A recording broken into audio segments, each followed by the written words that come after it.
أهلا بكم من جديد.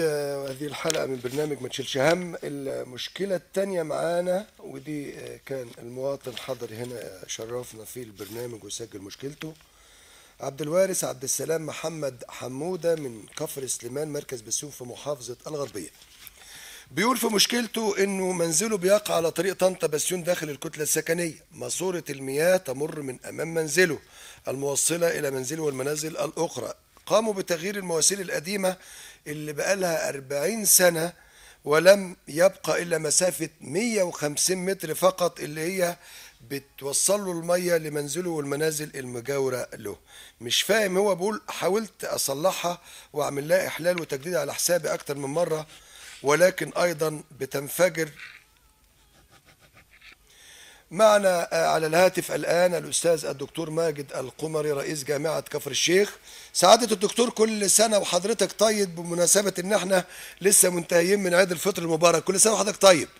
كل سنة وحضرتك طيب، ومصر كلها طيبة بخير وفي أحسن الأحوال. الأستاذ الدكتور ماجد القمري، جامعة كفر الشيخ جامعة واعدة سواء في المكان أو في طريقة الإنشاءات. في كليات جديدة أضيفت في تنسيق هذا العام وأضيفت للجامعة هذا العام. استراتيجية حضرتك في استقبال العام الجديد إيه يا دكتور إن شاء الله؟ هو بالنسبة للعام الجديد إن شاء الله هيتم إضافة كلية جديدة اللي هي كلية الألسن لأول مرة في الوجه البحري. تمام. هيتم إنشاء كلية ألسن، دي الكلية الجديدة اللي هتضاف لكليات الجامعة عشان يبقى عدد كليات الجامعة 17 كلية. جميل. ودي هتكون موجودة في التنسيق هذا العام، وهتستقبل الطلاب في العام الدراسي الجديد إن شاء الله. الكلية لها مبنى جديد بيتم تصميمه حاليا، وهيتم استقبال الطلبة في المبنى الجديد داخل حرم الجامعة.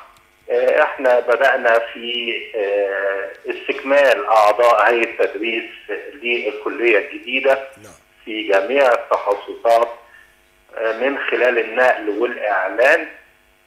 فالكلية جاهزة لاستقبال الطلبة إن شاء الله، بالإضافة إلى الكليات اللي موجودة داخل الجامعة، سواء الكليات العلمية أو الكليات الطبية أو كليات قطاع العلوم الإنسانية.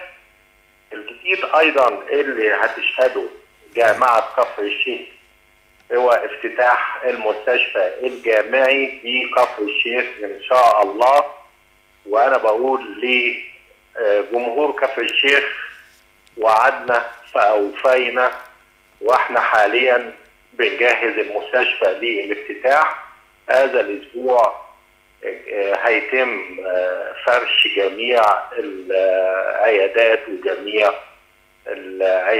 المكاتب، وإن شاء الله هتكون المستشفى جاهزة من الأسبوع القادم تمهيدا لافتتاحها، ويتم تدريب الأطباء والعاملين وجهاز التمريض على تشغيل الأجهزة الطبية داخل المستشفى ابتداء من الأسبوع القادم إن شاء الله، واستعدادا للافتتاح في خلال شهر 8 إن شاء الله.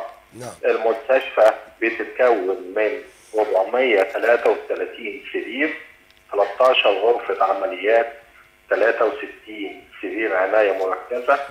وهي بتتكون من المبنى الرئيسي وثلاثة مباني ملحقة. المبنى الرئيسي بيتكون من 7 طوابق بنظام الجناحين، ويشمل الخدمات التشخيصية والعلاجية والجراحية والرعاية المركزة، والخدمات المساعدة زي المغسلة والمطبخ والتعقيم والتغذية والثلاجة والشؤون الوقائية، كافحة العدوى والصيدليات. في مباني ملحقة بقى دي عشان الخدمات الإدارية بما فيها شؤون المرضى والسجلات الطبية والمحولات والمولدات وسكن الأطباء ومحطة معالجة النفايات ومكاتب أعضاء التدريس. المستشفى بتضم تكييف مركزي ونظام غازات طبية ونظام إنذار وإطفاء الحريق الآلي. كمان فيها أنظمة عرض مرئي من خلال شاشات عرض كافة أقسام المستشفى وإذاعة داخلية. المستشفى تم